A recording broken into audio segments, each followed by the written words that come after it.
From its inception, the UFC has been synonymous with pushing the boundaries of sports and entertainment, revolutionizing the combination of combat and showmanship. Now the UFC is set to make more history on September 14th, as they'll put on a show unlike any other. I'm gonna pull off the greatest live sporting event ever done in the sphere. You have no idea how big and how badass this is gonna be. We'll be the first sporting event to ever do it. And when I say that I'm gonna deliver something, I'm gonna deliver. At UFC 306, the reigning champion at 135 pounds, Sean O'Malley is back and looking to further prove himself as a legitimate superstar. The only issue is he's matched up against the divisional boogeyman ready to take everything away, Merab Dvalishvili. Two bantamweights on an absolute tear who happen to possess each other's kryptonite stylistically. He's elite at what he does. He's getting knocked out regardless. I just feel like there's nothing really he's gonna be able to do. People think I'm a grappler. No, I'm gonna knock him out. I'm gonna outstrike him. You guys will see.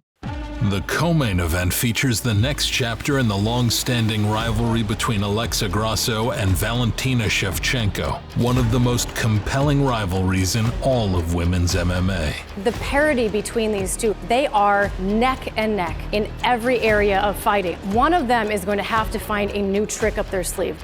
And also competing on the card is Brian Ortega, who looks to make another statement against the young rising star Diego Lopes. Of course, Brian Ortega is tremendous. He's a great fighter, but he's got a tough fight. Diego Lopes, my God, he might be the future champion. UFC 306 is packed with talent that will only add to this unprecedented spectacle. So, let's take an inside look into the most captivating matchups at the top of this once-in-a-lifetime event.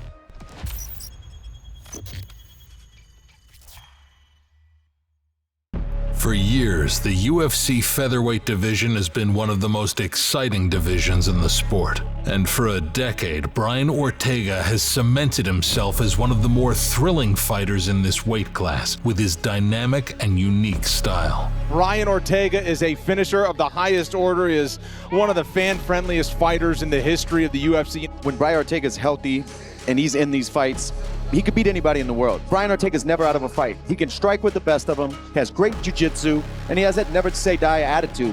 Throughout the years, he's become a guy who fans look forward to watching, with his wild come-from-behind wins, insane toughness, and creative finishing abilities against some all-time names. And despite falling short of the title to the most elite, taking time off, overcoming injuries, and carrying tons of damage from previous fights, he's still proving to be a problem. You told us it would be a rebirth. Do you feel reborn after that performance? Absolutely. Absolutely. I still even face some trials in there in that octagon, but yeah, the rebirth is real. We're coming. Ortega has considered moving up to lightweight, but as the #3 featherweight contender, he's on the brink of another title shot, and he's chosen to take a big risk by facing off against a huge threat to his number.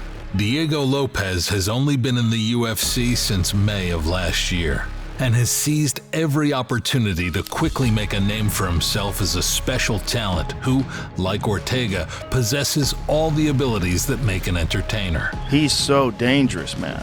I was telling everybody, I was like, I think this guy's the guy.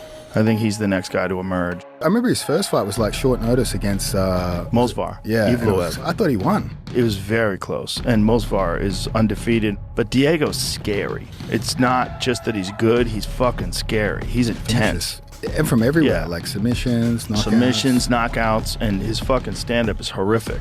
Ortega and Lopes were already scheduled to fight at UFC 303, and although Ortega pulled out due to illness just hours before they were supposed to scrap, Dan Ige agreed to step in at a catchweight, which was an all-time BMF moment. And now, this fight between Ortega and Lopes has come back around for a perfect event to celebrate Mexican Independence Day. Wow.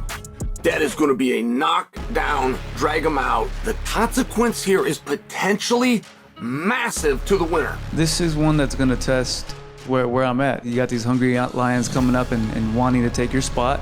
They're almost there. You've been in here for a while. Are you able to hold down your situation and your position? They both have amazing jiu-jitsu. They are both aggressive. They're always going for the fight. They're always going forward. They don't leave anything. Of course, the fans will love this fight. You know, these guys will give everything they have till the bell rings. Over the last couple years, there's been an evident shift in the state of women's MMA. But one of the few consistencies is the continued rivalry between Alexa Grasso and Valentina Shevchenko. For a significant period of time, Shevchenko was one of the most dominant figures in the UFC. I mean, she is literally a wrecking machine. I mean, she is an animal. She's so nasty. Listen, I don't know who's going to be jumping up screaming for Shevchenko. I can tell you that. Through watching her reign, it seemed like she'd be holding that belt for as long as she wanted. But after 6 title defenses, we finally saw a chink in the armor when she very narrowly beat Taila Santos. And next in line was Alexa Grasso, who started her UFC career pretty inconsistent, then found her footing and went on an impressive 4-fight win streak to crack into the title picture. Despite her close decision win in her last fight, Shevchenko was a huge favorite going into UFC 285 against Grasso. A lot of the younger fighters say just beating Valentina seems more important than the title, just because of who she is. Knowing that, you know, all the credentials she has and to be able to win someone like her, I think it's a plus. In the fight, they both landed good shots and Shevchenko was having success with the takedowns. But in the 4th round, Grasso took her back to get a nasty face crank submission.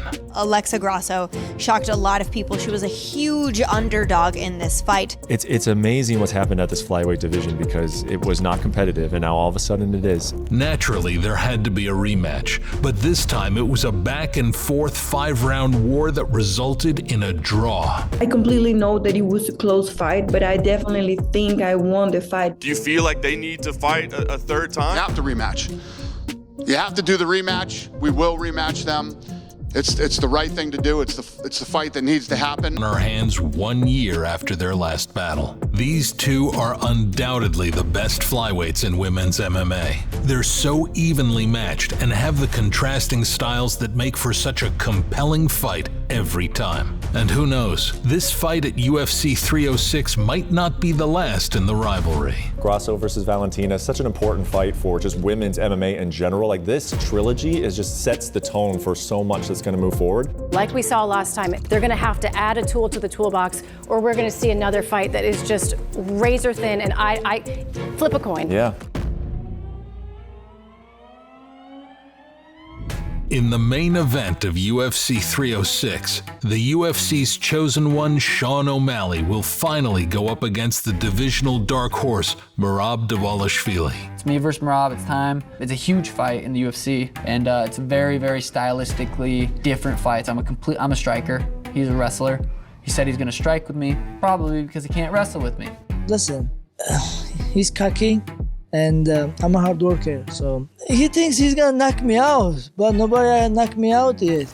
O'Malley used to be just one of those exciting fighters who brought energy to events by styling on subpar competition with his striking abilities. But when it came time to face the elite, not many fans took him seriously.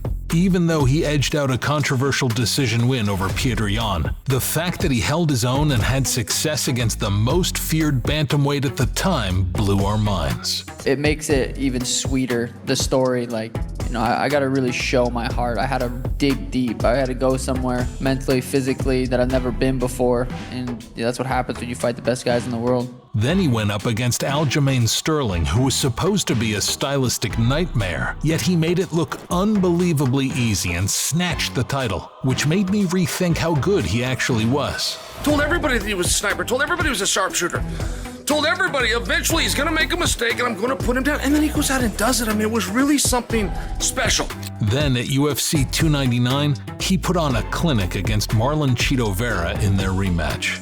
And silently dominating the division in the background was Merab, who at one point held himself back because of his friendship with the former champ. But since that's over, he can finally go after it.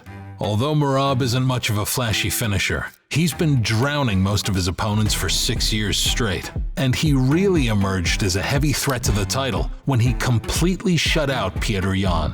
But after the UFC bypassed him for Cheeto versus O'Malley for a bigger money fight, he was put in position to face another legend in Henry Cejudo to make himself undeniable. A win over Merab gets you back to the title picture. It's not gonna happen. I'm gonna be winner of February 17th. You going down? You're dead. You going down? You're dead. And after adding another impressive scalp to his hot streak, there was no doubting he had to be next. He's a little bit stupid because he should mention my name and he should call me out and make even bigger fight. We are fighting, you know, there is no other fights for him or for me, you know. This fight has to happen, but I don't know, somehow he's not mentioning my name and he's not calling me out and don't make this fight. It's so crazy that people think I'm ducking Merab.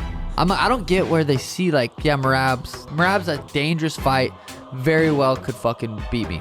Anybody could beat me. Cheeto could have beat me. Bro, I just close my eyes and I cannot wait to see Merab standing across from me. Seeing Aljo just frowning in the corner. Seeing Matt Serra just sad. It's like, fuck, this is about to happen again. The highly anticipated Noche UFC card September 14th at the Sphere in Las Vegas. The main event, the bantamweight title fight.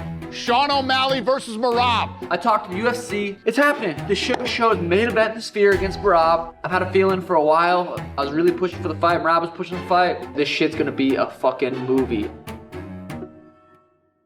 Listen, you have a big fight. You're fighting me, bro. You gotta stop smoking, my friend. So when I take you down, when I go your leg lock, so you have to tap out 3 times. You have to tap, okay? Yes, that means you lose and I win. When I break your hand here, you gotta tap out, same thing 3 times. Yes. Stylistically, both have the tools to neutralize each other.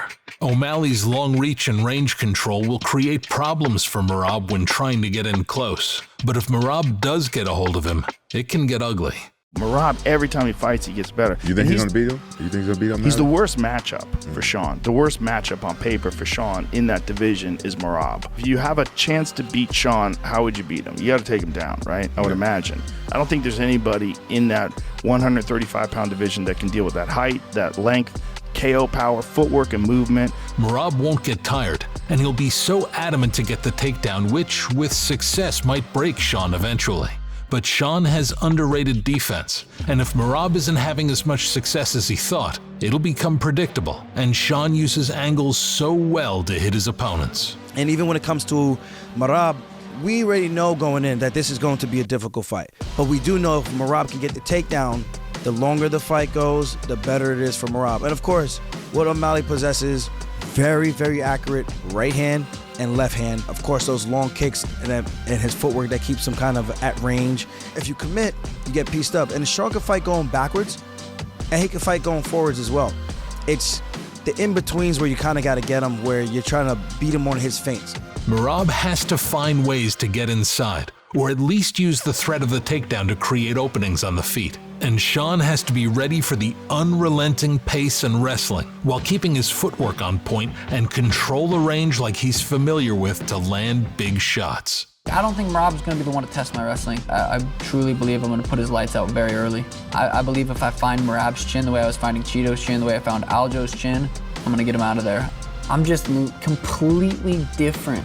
These are all fascinating matchups at UFC 306. And with so much on the line in the spectacle of the Sphere, there's no way this event disappoints.